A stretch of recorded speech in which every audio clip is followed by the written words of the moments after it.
The emergency lights flashed red throughout the council chamber, casting dark shadows across the faces of representatives from 47 different species. Ambassador Zixthar stood at the central podium, his three eyes blinking in sequence as he displayed the data that had brought them all here in such panic. "This cannot be ignored any longer," Zixthar said, his translator device converting his clicks and whistles into standard galactic language. "The humans have been building something in their outer system. Something big, something that violates every treaty they signed when we allowed them into our community." The holographic display showed a massive structure orbiting near Jupiter. It had been growing for 3 years, piece by piece, hidden behind sensor-dampening fields that the humans claimed were necessary for industrial safety. The other species had believed them because humans were new, barely 50 years into their relationship with the greater galaxy. They were supposed to be harmless, still learning, still weak. The Creathian representative slammed his armored fist on his console. "We should have never trusted them. Humans are violent. Their entire history is nothing but war after war. We knew this. Yet we welcome them anyway." "They passed all the requirements," spoke the Ythrian delegate, her voice soft and melodic. "They had achieved faster than light travel. They had unified their world government. They met every standard we set." "Standards that clearly meant nothing," growled the Creathian. "Look at what they are building. Our deep space monitors have detected energy signatures that exceed our most powerful battle stations. This is not a research facility. This is a weapon." Zixthar pulled up more data and the room fell silent. The energy readings were impossible to explain through conventional understanding. Whatever power source the humans had developed, it was beyond anything the elder races had achieved in their thousands of years of civilization. "How is this possible?" asked the Shrath representative, his forked tongue tasting the air nervously. "We shared our technology with them. We know exactly what they should be capable of. This exceeds all projections by factors we cannot calculate. That is what makes humans dangerous," Zixthar explained. "We gave them the map, showed them the proper path that all civilized species follow. But humans do not follow maps. They look at our technology and ask, why not do it differently? They experiment. They take risks. They innovate in ways that we stopped doing millennia ago." The council had records of human history, of course. They knew about the world wars, the nuclear weapons, the constant conflicts that marked humanity's path to the stars. Most species unified peacefully through logic and mutual benefit. Humans had unified through exhaustion. After nearly destroying themselves multiple times, the council had debated for years whether such a violent species deserved membership, but ultimately the laws were clear. If a species met the requirements, they could join. Now many in the chamber regretted that decision. "What do we know about this structure?" asked the eldest member, a Velian who had served on the council for 300 years. Her voice carried weight that silenced the murmuring crowd. Zixthar brought up detailed scans. "It is approximately 2 kilometers long, half a kilometer wide. The hull composition defies our sensors. We detect metals, ceramics, polymers we cannot identify, and something else. Something that shifts between our scanning frequencies as if the very matter is unstable." "A ship," someone whispered. "They are building a warship." "The Treaty of Newcomer Species specifically forbids this," the Creathian stated firmly. "No species in their first century of membership may construct vessels of Dreadnought class. This is clearly in violation. We have attempted to contact the human government," Zixthar continued. "They claim this is a research vessel designed for deep space exploration beyond the galactic rim. They say the weapons signatures we detect are merely defensive systems, necessary for unknown threats in unexplored space." "And you believe them?" The Creathian scoffed. "No," Zixthar admitted. "Our analysis suggests this vessel could destroy any ship in the galactic fleet in single combat. Possibly multiple ships." The chamber erupted in chaos. Representatives shouted in dozens of languages, their translator devices struggling to keep pace. The idea that humanity, a species barely out of its infancy in galactic terms, could build something superior to the elder races was unthinkable. It challenged everything they understood about technological progression and civilized development. The ancient Velian raised her hand, and silence fell once more. "We must inspect this vessel. We must confirm whether the humans are violating the treaty. If they are, sanctions must be applied. We have laws for reasons. The humans have refused inspection, Zixthar said quietly. They cite sovereign space rights and privacy of military projects. Military projects they claim do not exist. The Krethian laughed bitterly. They cannot have it both ways. Either this is a research vessel open to inspection, or it is a military project that violates their treaty obligations. We should send a fleet, suggested the Shrath. Not to attack, but to show them we are serious. They are one species, one small system. We are 47 civilizations spanning the galaxy. They will see reason when they understand the consequences. The Ythrian delegate stood, her crystalline body reflecting the red emergency lights. Perhaps we are approaching this incorrectly. Perhaps we should ask ourselves why the humans feel they need such a vessel. Have we given them reason to fear us? Have we threatened them? They are afraid because they know their nature, the Krethian responded. They are predators, warriors, killers. They see threats everywhere because that is how their minds work. They cannot imagine peace because they have never truly known it. That may be true, the Ythrian acknowledged, but it does not change the question. A cornered predator is the most dangerous. If we approach with fleets and threats, we may trigger exactly the conflict we wish to avoid. The debate continued for hours. Some argued for immediate military response. Others counseled patience and diplomacy. A few suggested simply accepting that humanity had advanced beyond their expected trajectory and adjusting the relationship accordingly. But the majority view was clear. The humans had broken the rules or were about to, and the council could not allow that to stand without response. Finally, the vote was called. The decision was made. A fleet would be sent to human space with a simple message: open your construction facility for inspection or face the consequences. The Krethian Dominion, known throughout the galaxy for their military strength and unwavering enforcement of council law, would lead the mission. As the representatives filed out of the chamber, Zixthar remained at the podium, staring at the holographic image of the human construction. Something about it troubled him beyond the obvious treaty violations. The design was strange, incorporating concepts that made no sense according to established engineering principles. It was as if the humans had started from completely different assumptions about how space combat should work. He enlarged the image, focusing on the front of the vessel. There, barely visible in the scans, was text in human writing. The translation software converted it automatically. HDFS Indomitable. The name sent a chill through Zixthar's body. In his long years of diplomatic service, he had learned that names mattered. They revealed intentions, psychology, the soul of a species. The humans could have named this ship anything. They could have chosen something peaceful, something that spoke of exploration and discovery. Instead, they had chosen a name that meant unbreakable, unconquerable, refusing to yield. Zixthar turned off the hologram and left the chamber. He had a terrible feeling that the galaxy was about to learn a hard lesson about humanity, one that might cost many lives before it was over. The question was not whether the humans had built a legendary warship. The question was what they planned to do with it, and whether anyone could stop them if those plans conflicted with galactic law. 3 days later, the Krethian fleet departed for human space. Confident in their superiority and their righteousness, they had no idea they were about to make first contact with something that would change galactic military doctrine forever. Commander Threxkal stood on the bridge of the Krethian battleship Judgment, watching the blue and white sphere of Earth grow larger on the view screen. Behind his ship flew 11 more vessels, a full battle group equipped with enough firepower to subjugate a minor civilization.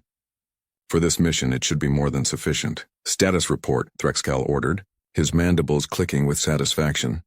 We are approaching the boundary of human-claimed space, his tactical officer reported. The humans have sent multiple messages requesting we stop and explain our presence. They say we are violating their territory. Threxkal laughed, a sound like rocks grinding together. Tell them we are here by authority of the Galactic Council. They will submit to inspection of their construction facility, or they will be declared in violation of treaty. There will be no negotiation. The communications officer transmitted the message. The response came quickly, in the simple, direct way that humans seem to prefer. This is Admiral Sarah Chen of the Human Defense Fleet. You are not authorized to enter our system. Turn back now or you will be considered hostile. Human Defense Fleet? Threxkal found this amusing. What fleet? They have mining ships, transport vessels. A few patrol craft barely worthy of the name. They have no fleet. Commander, we are detecting a contact, the sensor officer called out, confusion in his voice. It just appeared. Oh wait, it was there all along. But our sensors could not see it properly. It is big, Commander. Very big. The view screen shifted and Threxcal felt his confidence waver for the first time. The vessel that hung in space before them was massive, larger than any ship in his battle group. But size was not what made him pause. It was the design. The ship looked wrong. Its hull seemed to shimmer and shift, as if it could not quite decide what it wanted to be. The surface appeared smooth, then rough, then layered, then crystalline, all in the space of seconds. Weapons ports lined its flanks, far too many of them, in configurations that made no tactical sense. The entire vessel radiated an aura of wrongness, of something that should not exist according to the natural laws of the universe. That is their research vessel? The tactical officer whispered. Scan it, Threxcal ordered. Full analysis. I want to know everything about that ship. The sensors worked for several minutes and the results made no sense. The hull composition was unreadable, changing faster than their equipment could analyze. The power signature suggested a reactor system that operated on principles the Crethians did not understand. The weapon systems detected appeared to be kinetic accelerators, primitive mass drivers that had not been used in serious combat for thousands of years. They are using metal slugs? Threxcal could not believe it. They built this massive ship to throw rocks at their enemies? Commander, the velocities we are detecting are extremely high, the tactical officer warned. If those projections are accurate, those projectiles would be moving at significant fractions of light speed.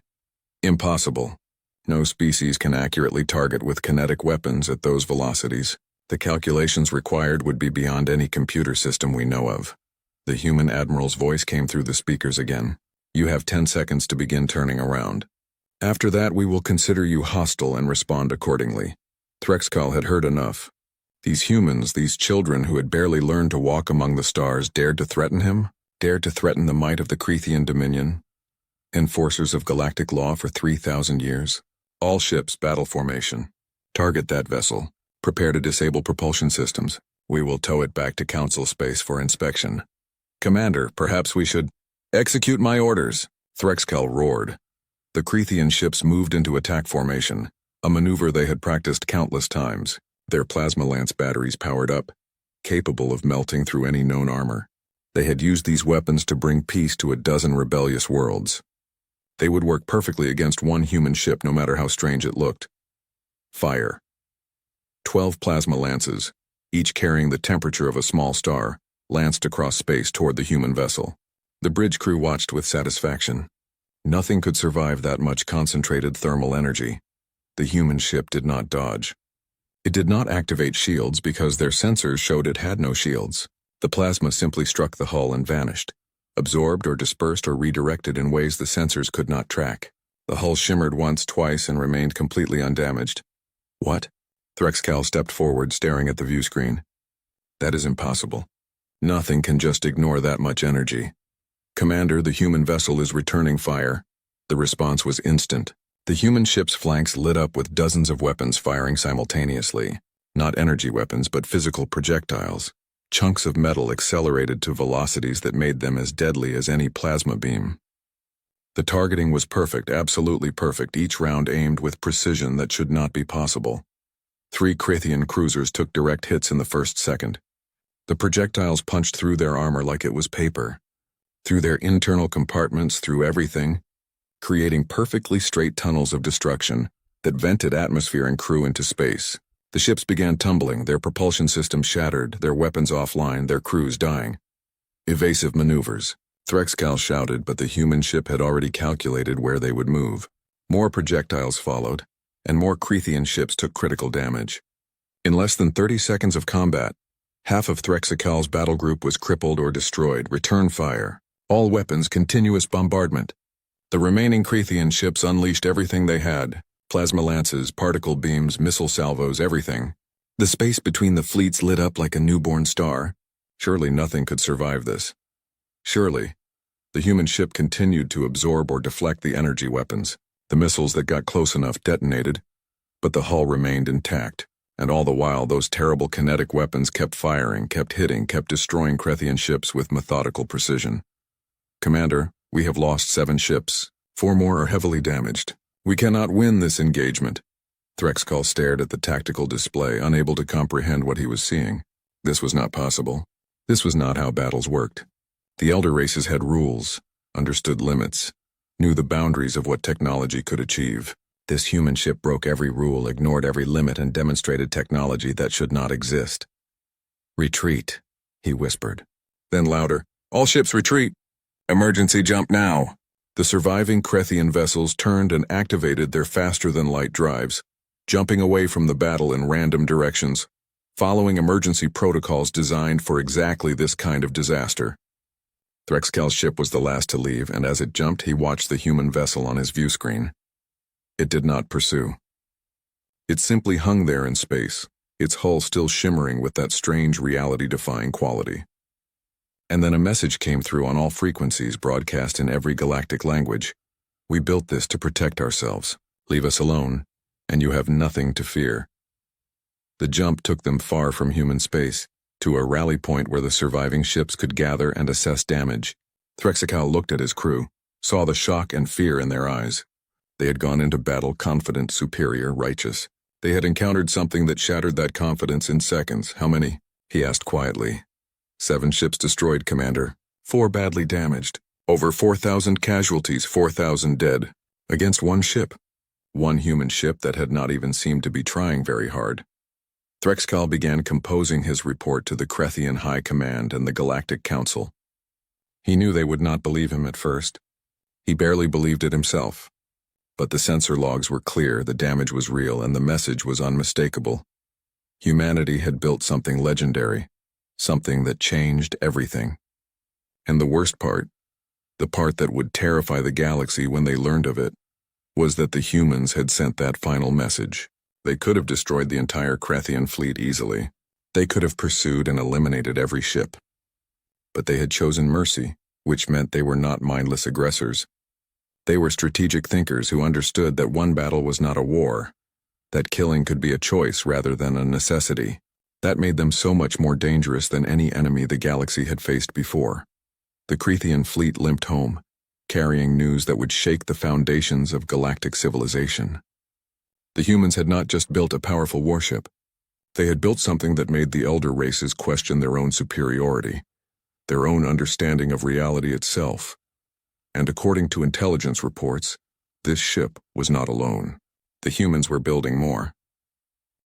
The report from Commander Threxkal spread through the galactic community like a virus, infecting every government, every military command, every research institution with the same mixture of disbelief and fear.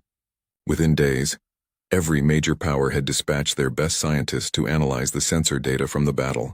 Within weeks, every military strategist in the galaxy was trying to figure out how to counter the human threat. In the Velian Concordat's primary research facility, Dr. Inshara stared at the holographic recreation of the human vessel's hull. She had been studying it for 16 days straight, barely sleeping, obsessed with understanding what the humans had accomplished. "It should not be possible," she muttered for the 1,000th time. "The quantum states are locked in superposition. The material exists in multiple configurations simultaneously. This is theoretical physics that we proved was impractical 5,000 years ago." Her assistant, a younger Velian named Skren, brought her another stimulant drink. Perhaps the humans did not know it was impractical. Perhaps they simply tried anyway. "That is what terrifies me," Inshara admitted. "We have rules, scientific principles that guide our research. We know what is possible and what is not. The humans seem to ignore those rules entirely. They look at our science and ask, but what if we do it anyway?" The Velian government had authorized an emergency project to replicate the human hull technology. They had assigned 300 of their best scientists and given them unlimited resources. After 16 days, they had managed to create a sample piece of quantum-locked matter, roughly the size of Inshara's hand. It had taken the combined output of their most powerful reactors to produce it, and it had remained stable for exactly 4 seconds before collapsing. The humans had built a ship 2 kilometers long with that technology and made it work. Across the galaxy, similar efforts were underway. The Srath Collective was attempting to develop faster-than-light weapons that could strike before a target could respond. Their logic was simple. If the human ship could not be damaged by conventional weapons, then perhaps unconventional approaches were needed. They were experimenting with temporal distortion weapons that would age the target millions of years in microseconds. The theoretical models were promising. The practical applications kept creating time paradoxes that destroyed the test facilities. The Crethians, humiliated by their defeat, chose a more direct approach.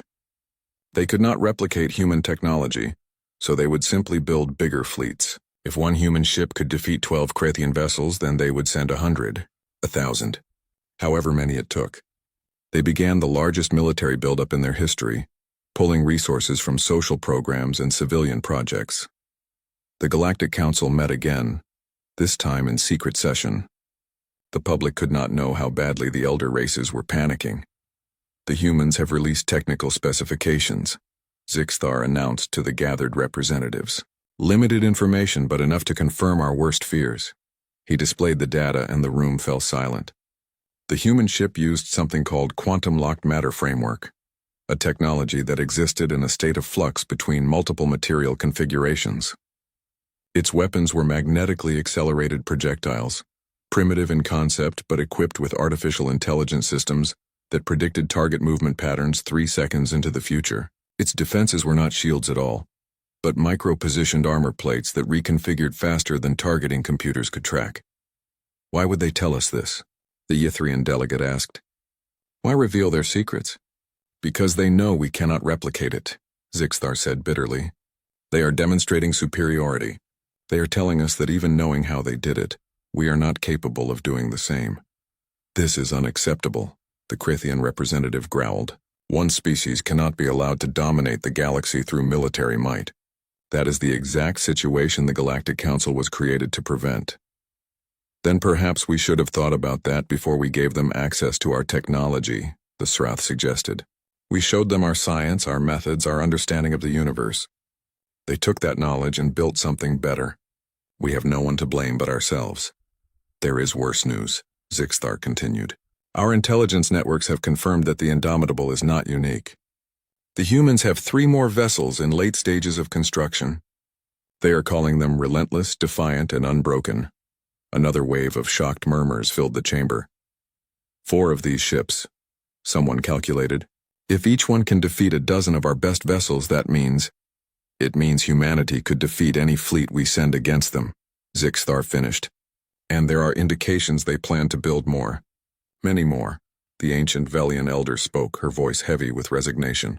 We have created a monster. Not through malice, but through our own arrogance. We assumed all species would follow the same technological path we did. We assumed there was one correct way to advance. The humans have shown us how wrong we were. So what do? The Ythrian asked. We cannot defeat them militarily. We cannot replicate their technology. Do we simply accept that humanity is now the dominant military power in the galaxy? We could impose economic sanctions, someone suggested. Cut off trade, isolate them, make them dependent on us again. And what happens when they decide to take what they need by force? The Crethian challenged. We know they are capable of violence. We know they will fight when threatened. Economic warfare might trigger exactly the conflict we wish to avoid. The debate raged for hours, but no consensus emerged. Some factions wanted to continue trying to match human technology. Others proposed diplomatic approaches, offering humanity full partnership in galactic affairs in exchange for limiting their military buildup. A few extremist voices quietly suggested that humanity should be eliminated entirely before they became unstoppable. That last suggestion was quickly dismissed, but not forgotten. Meanwhile, in human space, Admiral Sarah Chen stood in the observation deck of the Indomitable, watching construction crews work on the Relentless. The ship was already taking shape, its quantum-locked hull shimmering with that characteristic instability that terrified other species. Her second officer, Commander Park, joined her with a tablet full of reports. Intelligence indicates the galaxy is in a state of panic. Every major power is either trying to copy our technology or building up their conventional forces. Expected, Chen said calmly. We knew this would happen. The question is whether they will try to attack us again, or whether they will learn from the Crethians' mistake. Some of the analysis suggests there are factions pushing for a preemptive strike. Hit us before we finish the other ships. Let them try, Chen replied. The Indomitable is fully operational. We could hold off an invasion fleet long enough for Earth's defenses to activate, and if they do attack, they will unite humanity against them in a way that nothing else could. They would turn us from a cautious species into a vengeful one. Park pulled up another report. There is something else you should see. Long-range telescopes have detected unusual activity in the Perseus Arm. High-energy events, star systems going dark, massive gravitational distortions. Chen frowned, zooming in on the data. This pattern looks familiar. Pull up the Historical Archives, Section 7, Subsection 12. Park's eyes widened as he accessed the files. The Devourer warnings. But those are ancient history. The last incursion was over 3,000 years ago. And they are supposed to return every few millennia, Chen said quietly. The elder races have had peace for so long they have forgotten what real war looks like. They fight each other with rules, with limits, with the expectation that everyone will behave rationally. You think the Devourers are coming back? I think we built these ships for a reason, Commander. And I think that reason is about to reveal itself. Chen looked out at the construction yards where humanity's legendary warships were taking shape. The galaxy was afraid of humanity now, afraid of what they had built. But soon, very soon, they would understand why it had been necessary. The Indomitable and her sister ships were not built to conquer. They were built to protect, to defend, to stand against threats that the comfortable, peaceful elder races had forgotten could exist. Humanity remembered. Humanity had clawed its way up from a planet full of predators and survived by being the most dangerous predator of all. And now, that predator instinct, that survival drive, that refusal to give up, was about to save a galaxy that did not yet realize it needed saving. Keep monitoring those signals, Chen ordered, and send a message to Earth. Tell them to accelerate construction on the remaining ships.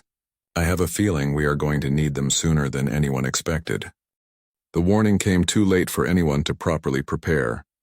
The Devourer swarm burst through the galactic rim at 17 different points simultaneously, each entry marked by a massive spatial distortion that sent shockwaves through subspace. They were not ships in any conventional sense, but living creatures the size of moons, biological horrors that fed on solar energy and consumed entire planetary systems to sustain their vast population. The first worlds to fall were remote colonies on the outer edges of Srath space. The Devourers descended like a plague, their feeding tentacles stripping entire planets of their atmospheres in hours, their massive jaws cracking open worlds to reach the mineral-rich cores. Billions died before evacuation could even be attempted. The Galactic Council mobilized every available fleet. This was exactly the kind of existential threat they had prepared for, the reason they maintained a military force at all. The elder races had records of previous Devourer incursions, detailed battle plans, strategies that had worked before. They were confident they could handle this threat. They were wrong. The battle group that intercepted the first major swarm consisted of 300 ships from a dozen different species, the largest unified military force assembled in over 1,000 years. They met the Devourers at the Krinthal system, hoping to protect the heavily populated worlds there. The engagement lasted 4 hours. It was a massacre. The Devourers were not like other enemies the galaxy had faced. They did not follow tactical doctrine. They did not care about losses. They simply swarmed forward in overwhelming numbers, absorbing damage that would have destroyed conventional vessels, regenerating from wounds that should have been fatal. Adapting to weapons after the first few hits rendered them progressively less effective. The elder races fought with honor, with precision, with technology refined over millennia. The Devourers fought with hunger, with instinct, with numbers that made strategy irrelevant. For every Devourer the galactic fleet destroyed, 3 more took its place. When the battle ended, over 200 galactic vessels were destroyed or disabled. The Devourers lost perhaps 30 of their numbers, a tiny fraction of their total swarm, and they continued advancing toward the densely populated core systems. The Galactic Council convened an emergency session once again, but this time the mood was different. This was not political debate or diplomatic maneuvering. This was species-level survival instinct kicking in. We need to evacuate the core worlds, the Velian elder said, her voice shaking for the first time in her 300 years. We cannot stop them. We must save who we can. Evacuate billions? The Krethian representative asked. To where? The Devourers are coming from multiple vectors. There is nowhere safe. Then we die, someone said quietly. We die because we forgot how to truly fight. We forgot that sometimes survival requires more than precision and honor. It requires savagery. Zixthar stood slowly, his three eyes focusing on the tactical display showing the Devourer advance. There is one force in the galaxy that remembers savagery, one species that never forgot how to fight without rules. Everyone knew who he meant. No, the Krethian said immediately. We cannot ask them. We cannot give them that satisfaction, that power over us. Pride is a luxury we can no longer afford. The Ythrian delegate said softly. Our children are dying. Our worlds are falling. If the humans can help, we must ask. The vote was called. It passed by the narrowest margin in Council history.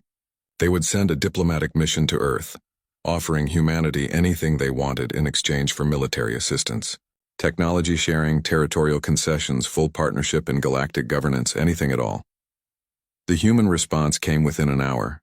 Admiral Chen appeared on the view screen and her expression was hard, unreadable. We have been monitoring the situation, she said. We know what the Devourers are. We know what they do. We have been preparing for this possibility since we first learned of them. Then you will help? Zixthar asked, hope creeping into his voice. We do not want your technology, Chen replied. We do not want your territory or your political power. We just want you to stay out of our way and let us do what needs to be done. You are sending the Indomitable? We are sending 4 ships. Indomitable, relentless, defiant, and unbroken. The other vessels in construction are not ready yet. 4 ships. The Krethian laughed bitterly. We sent 300 and lost. What can 4 ships do? Chen's expression did not change. You sent 300 ships designed to fight civilized enemies. We built 4 ships designed to kill monsters. You are about to learn the difference. The transmission ended and the council chamber fell silent. Some felt relief that help was coming. Others felt dread at what the humans might demand later. A few simply felt resignation that they had lost control of the situation entirely. The human fleet departed Earth 3 hours later, jumping directly into the heart of the combat zone. They did not request coordinates or tactical briefings. They did not coordinate with galactic forces. They simply arrived and immediately engaged the nearest Devourer cluster. The battle was nothing like what the elder races were used to seeing. The Indomitable led the charge, its quantum-locked hull shrugging off the Devourer's bioenergy beams as if they were nothing. Its kinetic accelerators opened fire, and the difference in approach was immediately apparent. The galactic forces had been trying to disable the Devourers, to neutralize them humanely. The humans simply destroyed them, punching massive holes through their bodies with projectiles moving at velocities that made molecular bonds irrelevant.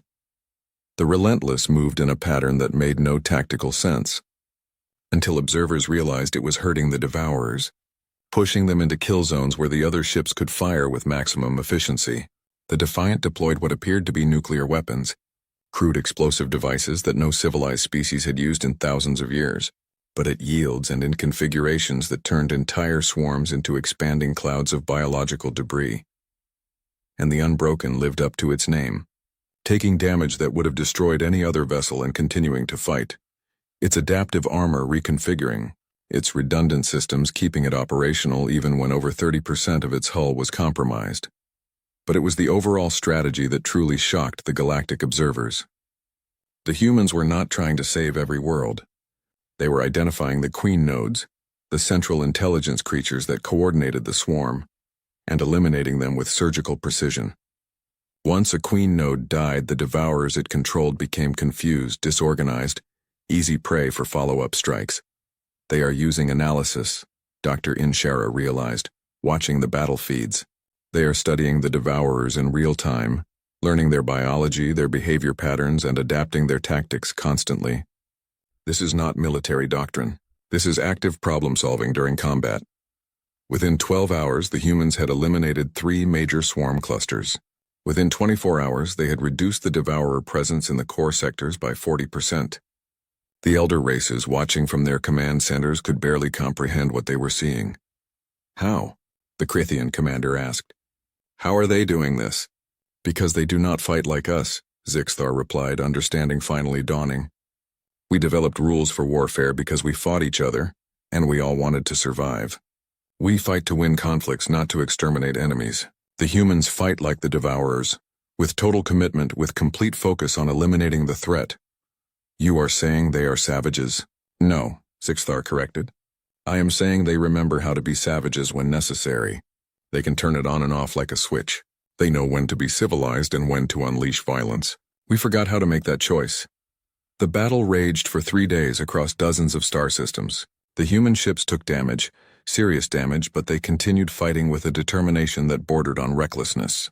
The Relentless had its entire starboard section blown away, but continued maneuvering on thrusters alone. The Defiant's main cannon was destroyed, so it started ramming smaller Devourers at relativistic speeds. On the 3rd day, the humans identified the primary hive ship, the massive Queen Mother that had spawned and coordinated the entire invasion. It was hiding in the debris field of a shattered world, protected by thousands of lesser Devourers. The Indomitable went straight for it. Admiral Chen stood on her bridge, calmly giving orders as her ship took fire from every direction. The hull shimmered and flexed, absorbing damage, but even quantum-locked matter had limits. Sections were breaching, crew were dying, but Chen's voice never wavered. All power to forward momentum. Shut down everything non-essential. I want every ounce of energy pushing us toward that target. Admiral, if we shut down the weapon systems, we cannot defend ourselves, Commander Park warned. We do not need to defend ourselves, Chen replied. We just need to reach the target. Prepare the 0-point reactor for emergency discharge. Park's eyes widened. That will destroy the ship. Yes, it will. All hands abandon ship protocols. Get everyone to the escape pods now. Admiral, you need to evacuate too. Someone needs to pilot this ship into the target, Commander. That someone is me. Now go, that is an order? The Indomitable accelerated, its hull taking more and more damage. Pieces breaking away, atmosphere venting, but its quantum-locked frame holding together the explosion lit up the entire sector, a brief new star that could be seen from dozens of systems. When the light faded, the hive ship was gone. Admiral Chen was gone, and the Indomitable was nothing but scattered debris floating in space. But the mission was complete. Without the Queen Mother, the Devourer swarm lost its coordination. The creatures became confused, aggressive toward each other, easy targets for the remaining human ships and the rallying galactic forces. Over the next 72 hours, the combined fleet methodically eliminated the remaining Devourers, driving the survivors back toward the galactic rim. Commander Park, now acting captain of the Relentless, led the final push. His ship was barely functional, held together by emergency patches and crew determination, but it kept fighting. The Defiant had lost main power and was operating on backup systems. The Unbroken had earned its name a dozen times over, still operational despite damage that should have torn it apart. When the last confirmed Devourer fled into deep space, retreating back to the void between galaxies, Park allowed himself to finally breathe. They had won, but the cost was staggering. The Relentless had lost over 300 crew. The Defiant had lost 200. The Unbroken had somehow kept its casualties to just under 100, but only through the heroic efforts of its medical and damage control teams. And the Indomitable, humanity's first legendary warship, was gone along with Admiral Sarah Chen and 47 crew members who had stayed behind to keep the ship operational until the final moment. The galactic fleet had suffered too. Another 100 ships lost, tens of thousands of casualties, dozens of worlds damaged or destroyed. The total death toll from the invasion would not be known for years, but estimates put it in the billions. But the galaxy survived, and everyone knew who had saved it. The Galactic Council convened 2 weeks after the final battle. This time there was no debate, no political maneuvering, no species jockeying for position. Representatives filed in quietly, solemnly, aware that they were witnessing a fundamental shift in galactic power dynamics. The human delegation arrived last. Commander Park represented humanity now, wearing a dress uniform that still bore scorch marks from battle. He walked with a slight limp, courtesy of an injury sustained when the Relentless had taken a direct hit to its command deck. The Council recognizes Commander Jason, Park of the Human Defense Fleet, the Ancient, Velian Elder said formally. The galaxy owes humanity a debt that can never be fully repaid. We wish to offer, with respect, Elder, Park interrupted gently. We do not want payment. We did not fight for reward. We fought because it was necessary. because the devourers would have consumed everyone if left unchecked. Nevertheless, humanity has proven itself beyond any doubt. The Treaty of Newcomer Species is hereby dissolved. We offer humanity a permanent seat on the Galactic Council, with full voting rights and status equal to the founding members. Park nodded slowly. We accept the council seat. We accept the recognition of our sovereignty. But there is something else that must be addressed. Name it, the Krethian representative said. Anything humanity requires. We will continue building our warships. The Indomitable is gone, but we are already laying the keel for her replacement. We will build the ships we feel are necessary for the defense of not just humanity, but the entire galaxy. And you will not interfere with this. Silence fell over the chamber. This was exactly what the galaxy had feared. Humanity building an unstoppable military force. But the context had changed. The fear was still there, but it was mixed with something else now. You believe the Devourers will return, the Srath representative said quietly. We know they will, Park confirmed. This was not their full force. This was a scouting swarm, a test of galactic defenses. When they return in force, we need to be ready. All of us. You are proposing a unified defense force? Zixthar asked. No. Each species should maintain their own fleets, their own command structures. But we should share technology, train together, establish joint protocols for responding to existential threats. The Devourers are not the only danger out there. The galaxy is a vast place, and we have explored only a tiny fraction of it. The Ythrian delegate spoke, her crystalline voice carrying sadness and respect. We spent millennia believing we had transcended the need for warriors, that civilization meant leaving violence behind. Humanity has reminded us that some threats cannot be negotiated with or reasoned with. Some enemies must simply be fought. We have not transcended violence, Park agreed. We have just learned to control it, to use it only when necessary. Every human grows up learning about our wars, our mistakes, our capacity for destruction. We study history so we do not repeat it, but we also remember the lessons. Remember what it takes to survive when survival is not guaranteed. And you think we have forgotten these lessons? The Krethian asked. I think you had the luxury of forgetting them, Park replied. The galaxy has been peaceful for so long that war became a theoretical exercise, something that happened in controlled ways with understood limits. Real war, war for survival, is not theoretical. It is terrible, brutal, and necessary. The Council voted unanimously to accept Park's proposal.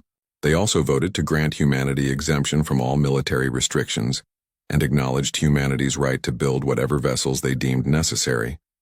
Some representatives made these votes with genuine gratitude. Others voted out of fear of what might happen if they refused. But all of them understood that the galaxy had changed forever. Over the following months, humanity completed construction on 3 new warships to replace the fallen Indomitable. They were named Dauntless, Vengeful, and Remember the Relentless, each name carrying meaning that the galaxy was learning to understand. These were not just vessels. They were statements, declarations that humanity would not forget what they had lost and would honor those sacrifices by remaining vigilant. The shipyards at Jupiter expanded, adding more construction bays. Humanity was planning for a fleet of 20 legendary warships, enough to respond to multiple threats simultaneously, enough to defend the galaxy against the next incursion. And other species, learning from human innovation, began upgrading their own fleets with new technologies, new approaches, new willingness to think differently about warfare. Commander Park stood in the observation deck of the new Council station, looking out at the assembled fleet. Human ships, Velian cruisers, Krathian battleships, Srath carriers, all training together, learning to coordinate, preparing for the threats that everyone now acknowledged were inevitable. Zixthar joined him, the Velian ambassador who had first warned the galaxy about humanity's construction project. It felt like a lifetime ago, though it had been less than a year. We feared you, Zixthar admitted. When we first detected the Indomitable, we thought you were building a weapon to conquer us. We were building a weapon, Park corrected. Just not to conquer. To defend.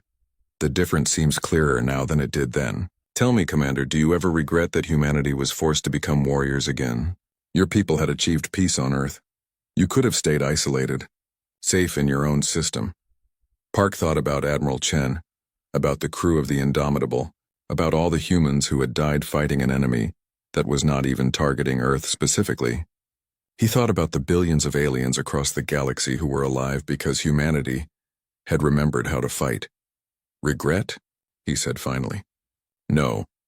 We built these ships because we learned a lesson that we can never forget. The universe does not care about peace. It does not care about civilization or progress or enlightenment.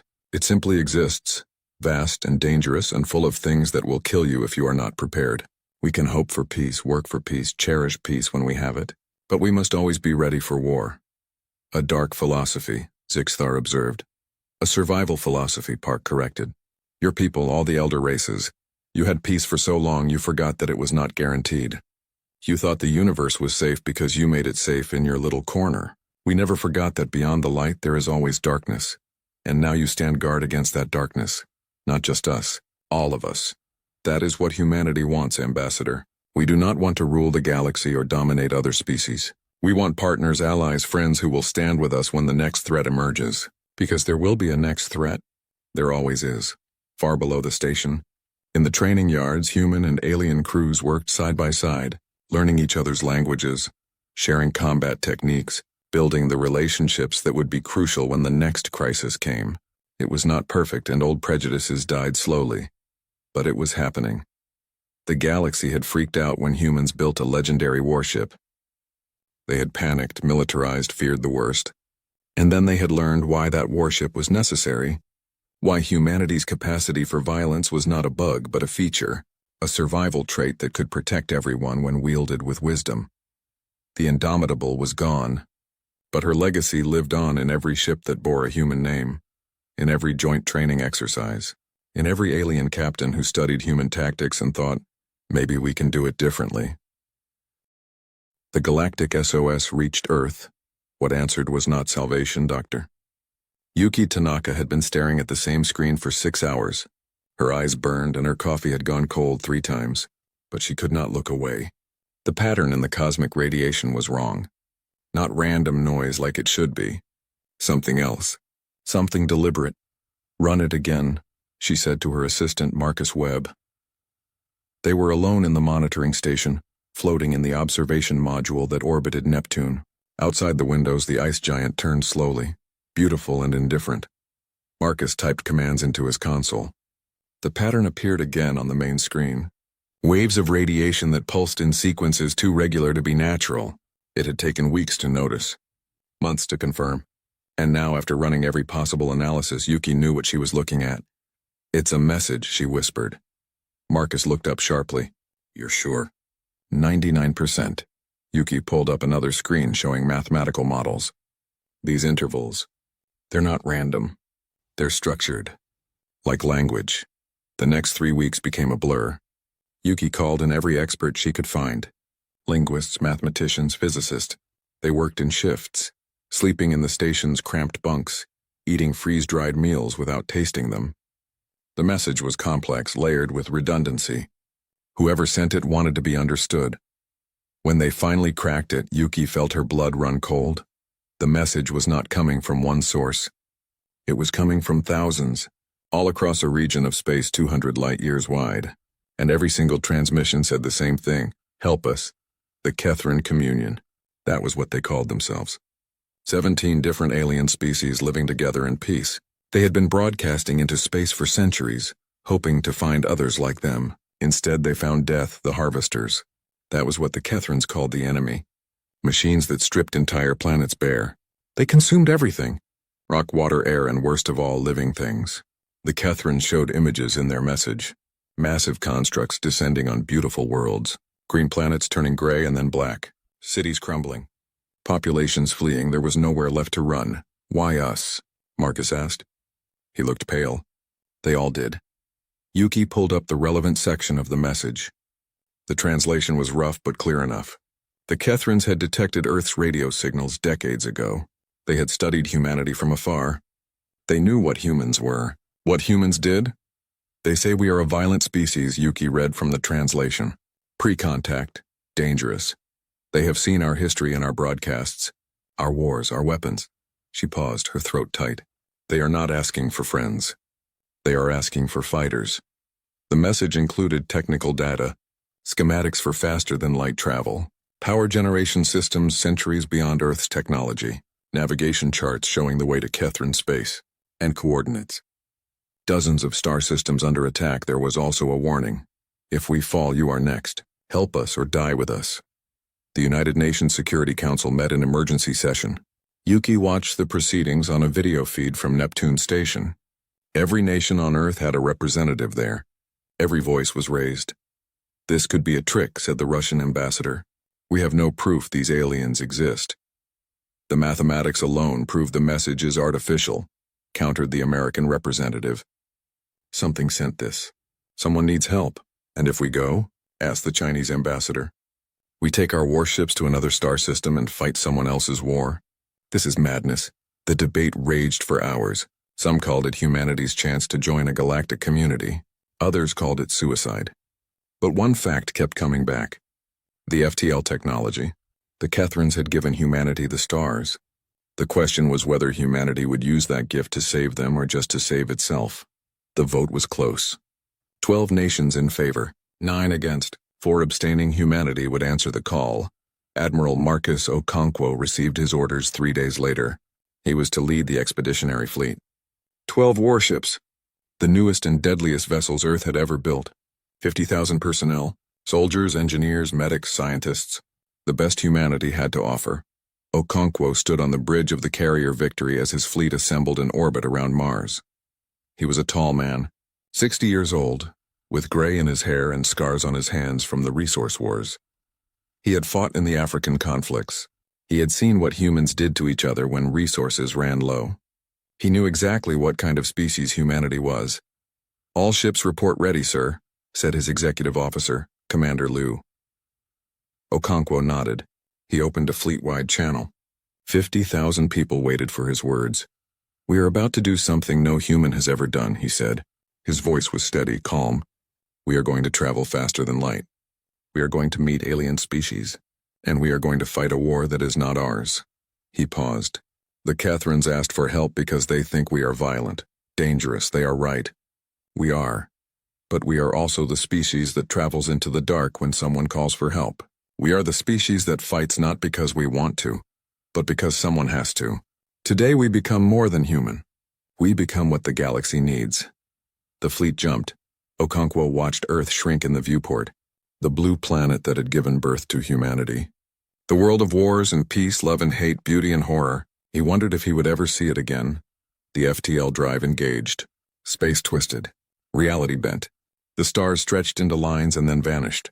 They were moving faster than light, traveling through a universe that suddenly seemed much smaller.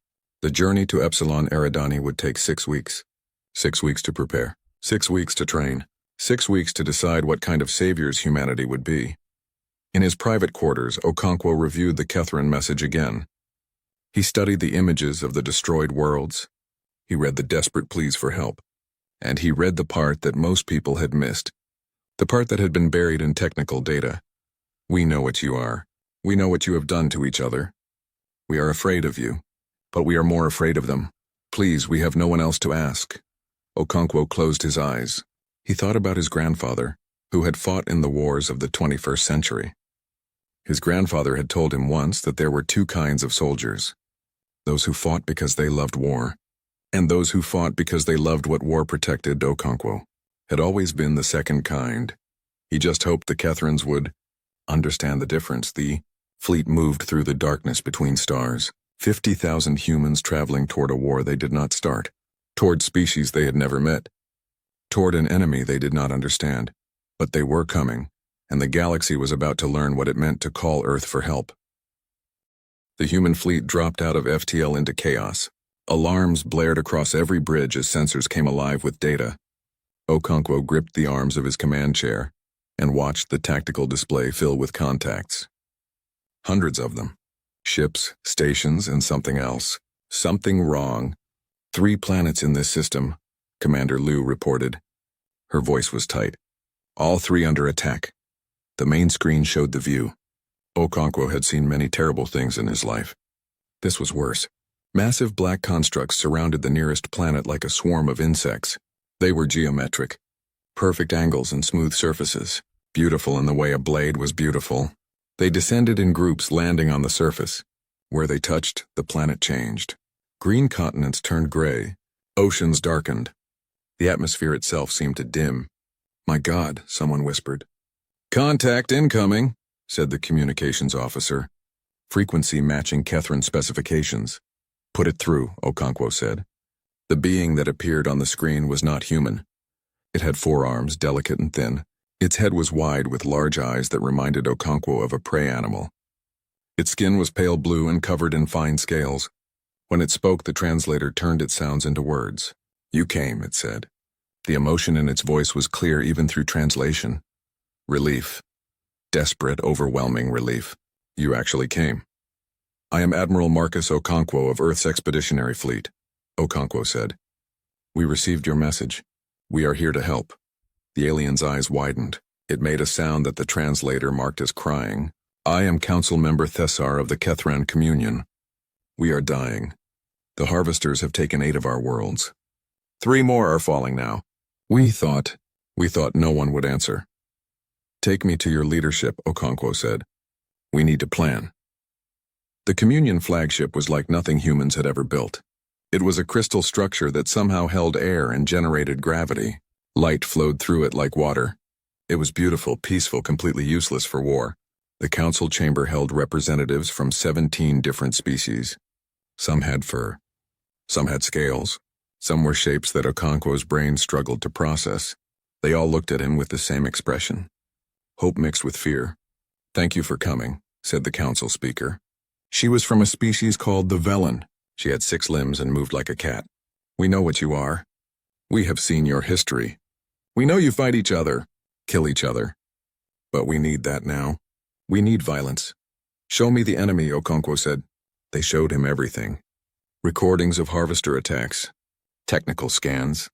Tactical data. The harvesters were machines, but not simple ones. They were biomechanical, part grown, part built. They absorbed matter and turned it into more of themselves. They learned. They adapted. But slowly.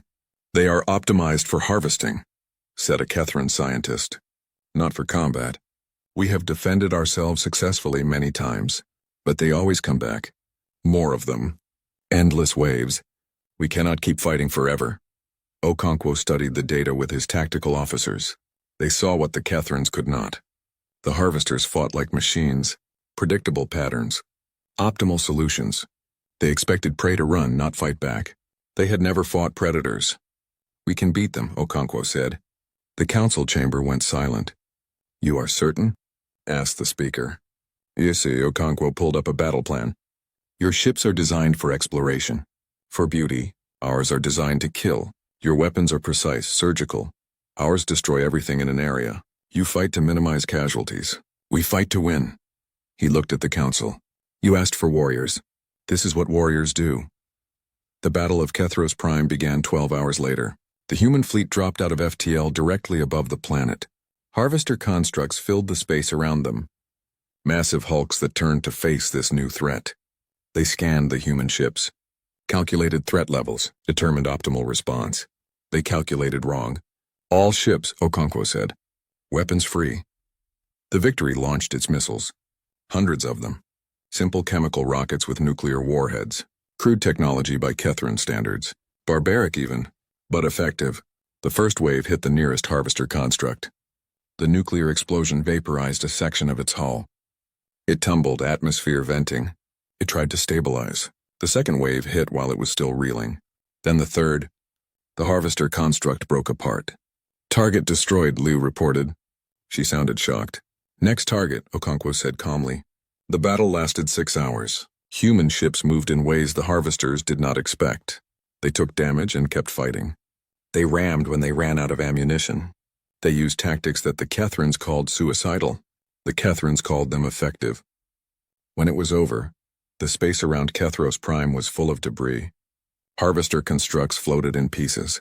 3 human ships had been destroyed. 2 more were badly damaged. 5,000 humans were dead. The planet below was saved. Aboard the Communion flagship, Council Member Thessar watched recordings of the battle. She had to stop several times. Her species had evolved from prey animals. Violence was not something they understood. Not on this scale. They destroyed harvester units without hesitation, she said. They sacrificed their own ships, their own people. How do they bear it? The council speaker watched with her. Her expression was unreadable. They are predators, she said quietly. Apex predators. We knew this when we called them. But to see it, Thessar made a sound of distress. They target the central processing cores. They know it kills the harvesters most efficiently. They do not hesitate. They do not show mercy. No, the speaker agreed. They do not. Okonkwo met with the council after the battle.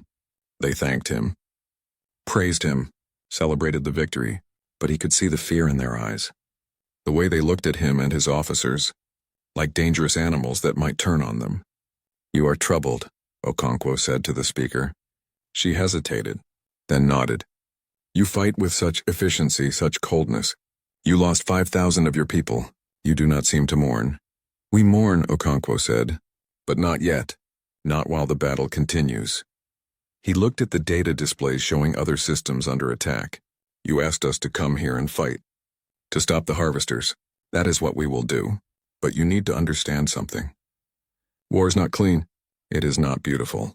It is ugly and brutal and full of choices that will haunt us forever. We are willing to make those choices. Are you willing to let us? The speaker was silent for a long moment. We have no choice. Everyone has a choice, Okonkwo said. You can ask us to leave. Find another way. Take your chances with the harvesters. And if we do, Okonkwo met her eyes, then your species dies. Maybe not today, maybe not this year. But eventually, the harvesters do not stop. You know this. The speaker's shoulders slumped. Then we have no choice, she said again. Please save us, Okonkwo nodded. He left the chamber and returned to the Victory. In his quarters, he poured himself a drink. Water, not alcohol. He needed to stay sharp. Outside his window, crews were recovering bodies from the destroyed ships. 5,000 humans who would never go home. He raised his glass to them. To the dead. To the ones who would die tomorrow. To the ones who would survive and wish they hadn't. Welcome to war, he said quietly. And somewhere in the darkness between stars, the harvesters received new data. They analyzed it, processed it, and adjusted their calculations.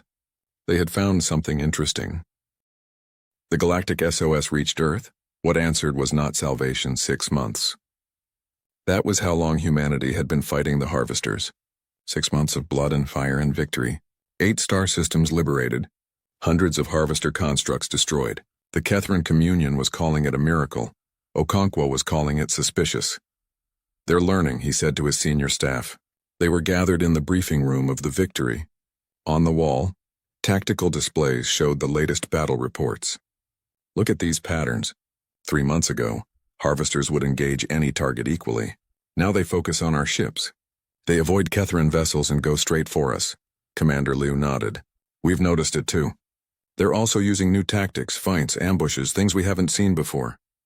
Machines can adapt, said Major Elena Vasquez.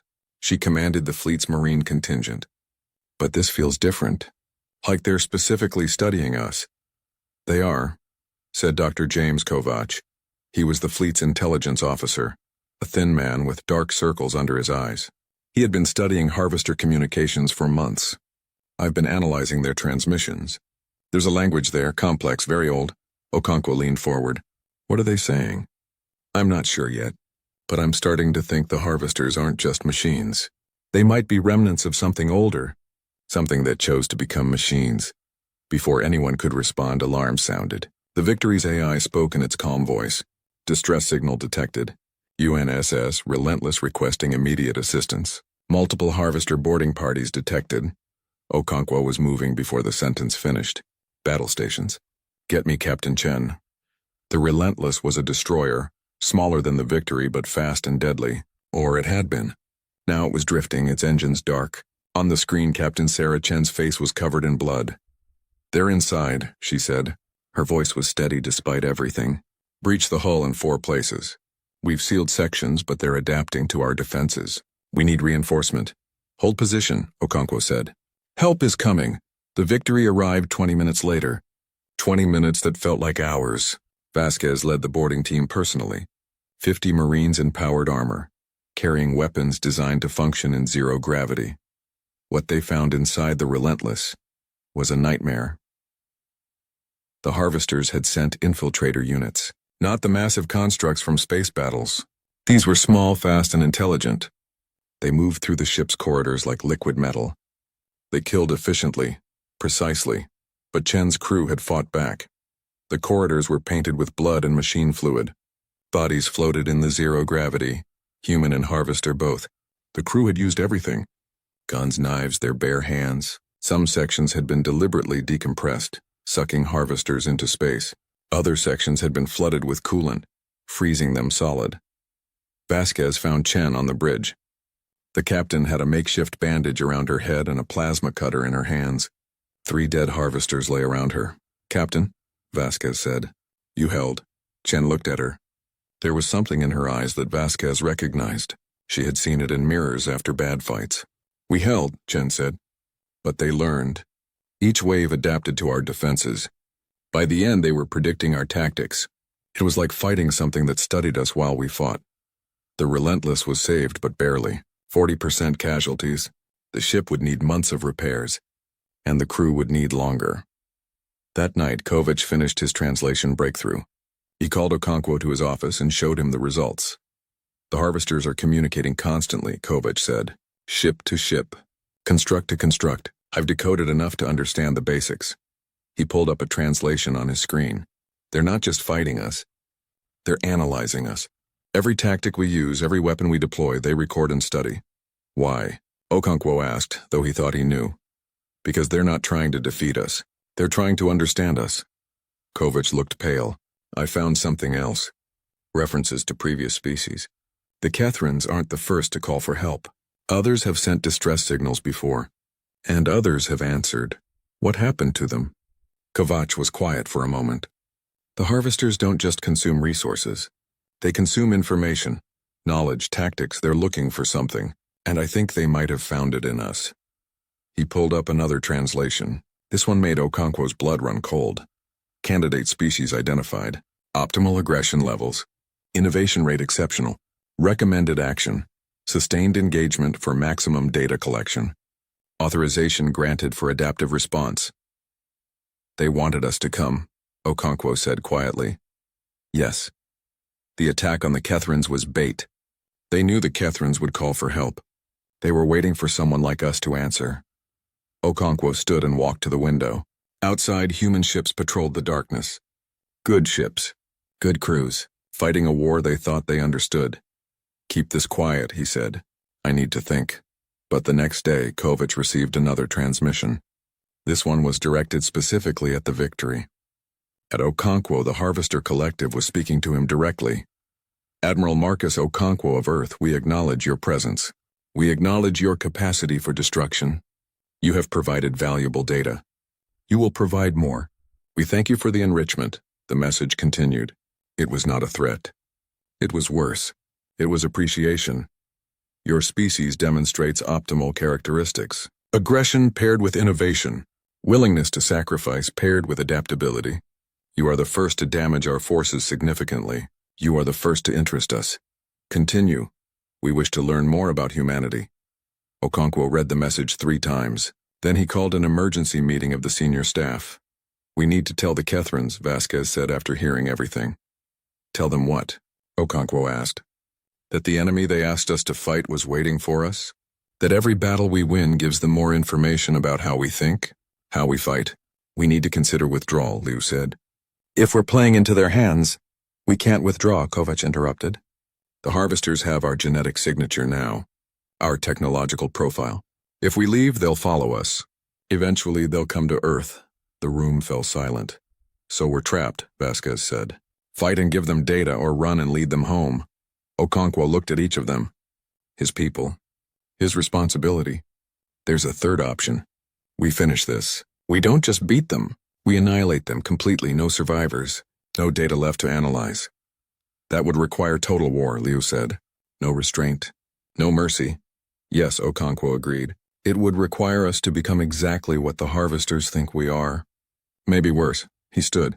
"I need to speak with the Communion Council. They need to know what's really happening here. The Council did not take it well. You are saying this is our fault?" Thessar demanded. Her voice was shrill with fear. We called for help and brought doom to everyone. No, Okonkwo said carefully. The harvesters would have attacked you regardless. But yes, they used you as bait. They wanted someone like us to respond. Then you must leave, said another council member. Before you make it worse. We can't leave, Okonkwo said. They'll follow us. The only way forward is forward. The council speaker was quiet through all of this. Finally she spoke. What do you need from us?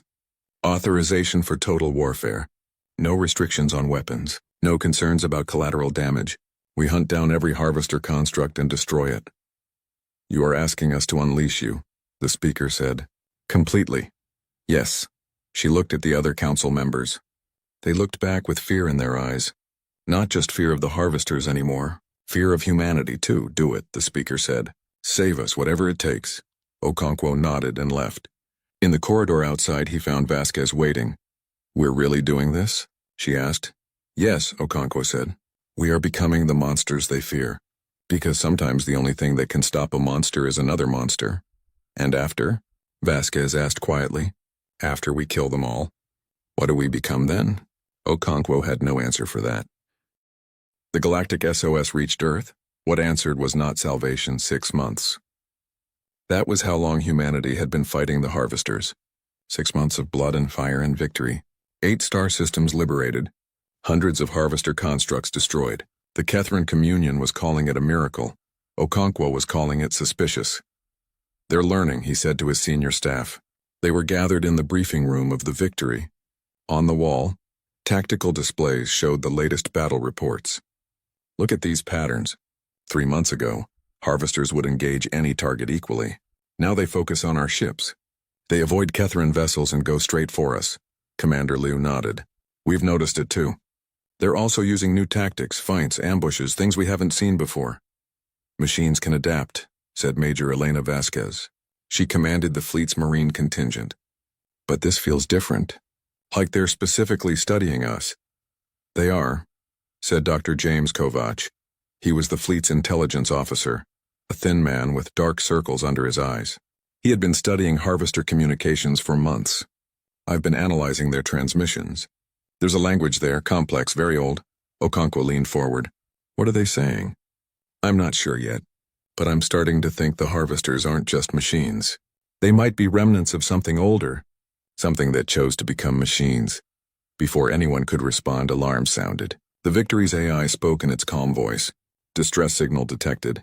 UNSS relentless requesting immediate assistance. Multiple harvester boarding parties detected. Okonkwo was moving before the sentence finished. Battle stations. Get me Captain Chen. The Relentless was a destroyer, smaller than the Victory but fast and deadly. Or it had been. Now it was drifting, its engines dark. On the screen, Captain Sarah Chen's face was covered in blood. They're inside, she said. Her voice was steady despite everything. Breach the hull in 4 places. We've sealed sections, but they're adapting to our defenses.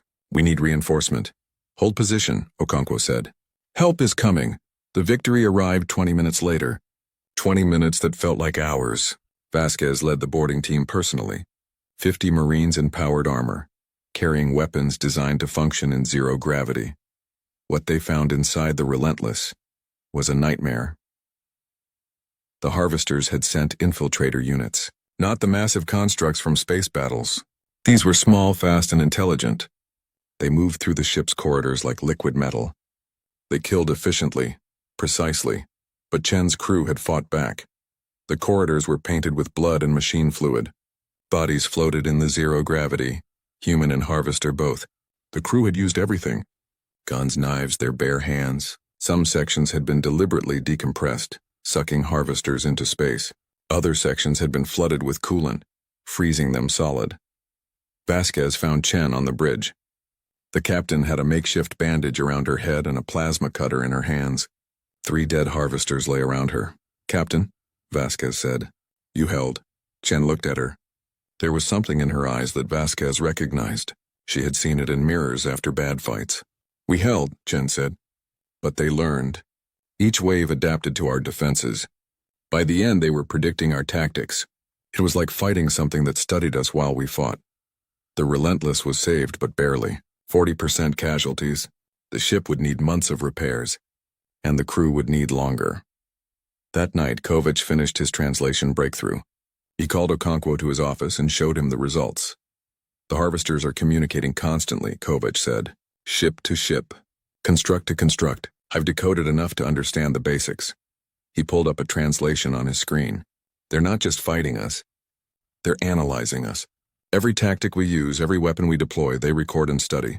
Why? Okonkwo asked, though he thought he knew. Because they're not trying to defeat us. They're trying to understand us. Kovac looked pale. I found something else. References to previous species. The Kethrans aren't the first to call for help. Others have sent distress signals before. And others have answered. What happened to them? Kovac was quiet for a moment. The harvesters don't just consume resources.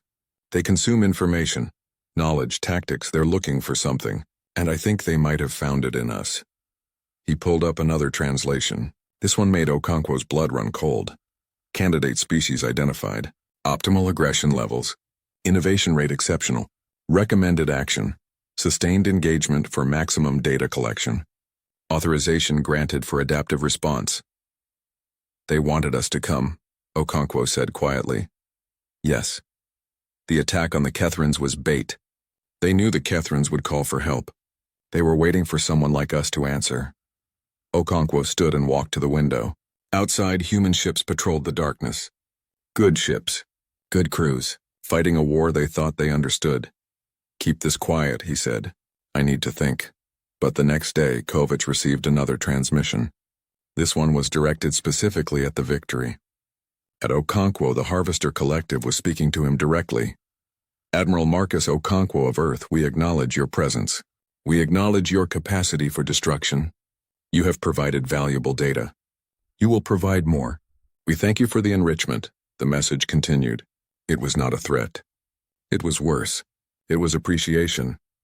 Your species demonstrates optimal characteristics. Aggression paired with innovation. Willingness to sacrifice paired with adaptability.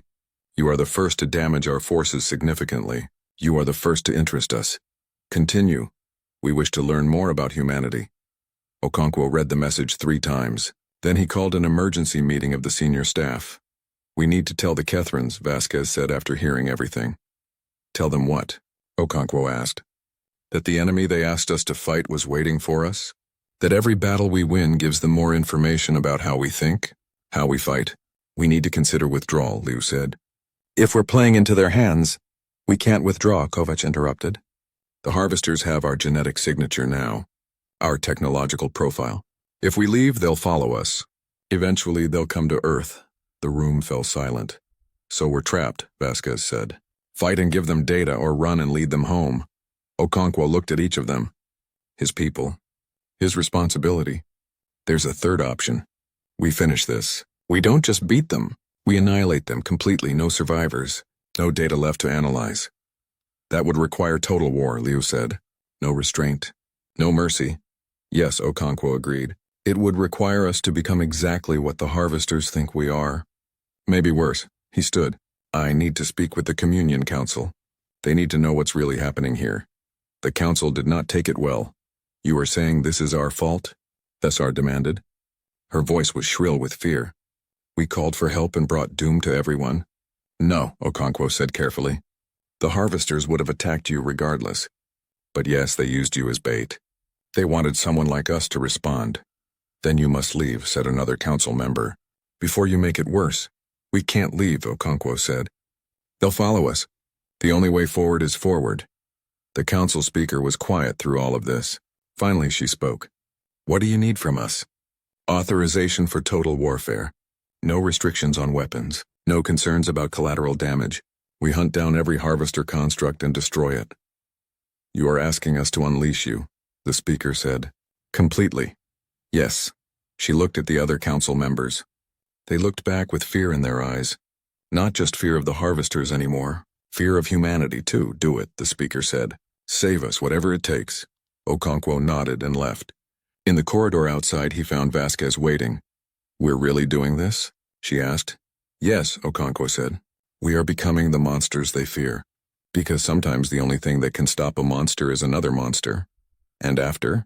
Vasquez asked quietly. After we kill them all. What do we become then? Okonkwo had no answer for that. The galactic SOS reached Earth. What answered was not salvation 1 year. 365 days of war. The human fleet had grown. Earth had sent 30 more warships. 300,000 more personnel. The military-industrial complex that humanity thought it had left behind in the 22nd century had awakened. Factories in orbit around Earth, Mars, and Luna worked day and night, building ships, building weapons, building an empire of war. The Kethrans watched in fascination and horror. They are transforming their entire civilization, Thessar said. She was watching a data feed from human space. Civilian stations converting to military use, corporations retooling for weapon production. They have mobilized completely. They are efficient, the speaker said. There was no warmth in her voice. This is what they are, what we asked them to be. In the war zones, the human forces had changed too. The soldiers who had been fighting the longest were different now. Harder, colder. They moved with mechanical precision. They made decisions without hesitation. Some had stopped sleeping normally. They rested in shifts, always alert, always ready. And some had started modifying themselves. It began with Private Chen Li. She was part of Vasquez's Marine unit. During a boarding action, she had been injured by a harvester infiltrator. The medical team saved her, but part of her arm had been replaced with salvaged harvester technology, biomechanical components that interfaced directly with her nervous system. The arm worked better than the original. Within a month, 3 more soldiers had requested similar modifications. Not because they were injured, because they wanted the advantage. The medical staff refused. The soldiers did it themselves. Vasquez discovered it during an inspection. She found Corporal Jackson working on his own spine, integrating harvester neural accelerators. "Stand down, Corporal," Vasquez ordered. Jackson looked at her. His eyes were different. Part of his visual cortex had been replaced with harvester optical sensors. "With respect, Major, no. We've been fighting them for a year. We've seen what their technology can do. Why shouldn't we use it?" "Because you're making yourself into them. I'm making myself better, faster, stronger. I can fight them more effectively this way." "Isn't that what we're here for?" Vasquez wanted to argue. But she looked at Jackson's combat record. Since the modifications, his kill count had tripled. His reaction time was 50% faster. He had saved 6 other Marines in the last engagement alone. "Report to medical," she said finally. "If you're going to do this, do it safely." Okonkwo found out about the modifications a week later. He called Vasquez to his office. "How many?" he asked. 47 soldiers so far. More asking for approval daily. "And you allowed this?" Vasquez met his eyes. "They're adults. They're making informed choices. And they're right. The modifications work. We're more effective with them." Okonkwo was quiet for a long time. "What are we becoming, Elena?" "Whatever we need to be to win." The Kethran Council learned about the human self-modification program and called an emergency session. They demanded Okonkwo attend. "This is an abomination," Thessar said. She was shaking. "You are transforming yourselves into harvesters. How are you different from them?" "We choose this," Vasquez said. She had come with Okonkwo. "The harvesters consume unwilling victims. We are volunteers modifying ourselves to fight more effectively. You are losing your humanity." "No," Vasquez said. "We are doing exactly what humans have always done. We adapt, we overcome, we survive." But the real shock came 2 months later. Major Vasquez led a special operations team deep into harvester-controlled space. Their mission was to capture a harvester hub intact, to study it, to learn its weaknesses. The mission took 3 weeks. When they returned, Vasquez called Okonkwo immediately. "Sir," she said, "you need to see this. The hub was ancient." That was the first thing the science team discovered. It had been in operation for over 100,000 years. The harvesters were older than any civilization the Kethrans knew about. Older than recorded history. The second discovery was worse. Deep in the hub's core, they found a museum. That was what Kovach called it. A collection of data on every species the harvesters had encountered. Thousands of them. Some the harvesters had simply observed. Others they had harvested. And a few, very few, they had invited to join them. "This is what they do," Kovach explained to Okonkwo. They were standing in the Victory's Intelligence Center. looking at recovered data. They don't just consume, they test. They push species to their limits. They see what they're capable of. And if a species shows enough potential, he pulled up files on 3 previous civilizations. Each had been aggressive, innovative, and violent. Each had answered a distress call from another species. Each had fought the harvesters with increasing desperation, and each had been offered a choice. They were invited to integrate with the Harvester Collective, Kovach said.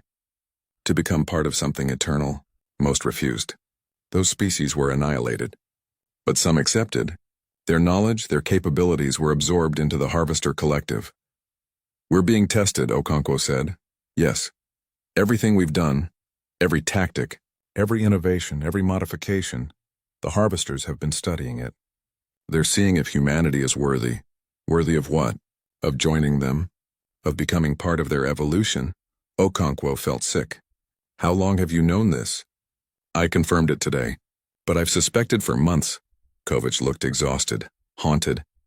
Sir, we have a problem. The Harvesters have started moving. Not toward Kethrin space, toward Earth.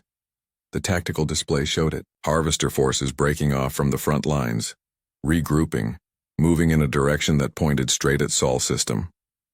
They're not waiting for us to come to them anymore, Kovach said. They're coming to us. Okonkwo immediately called for a fleet-wide conference.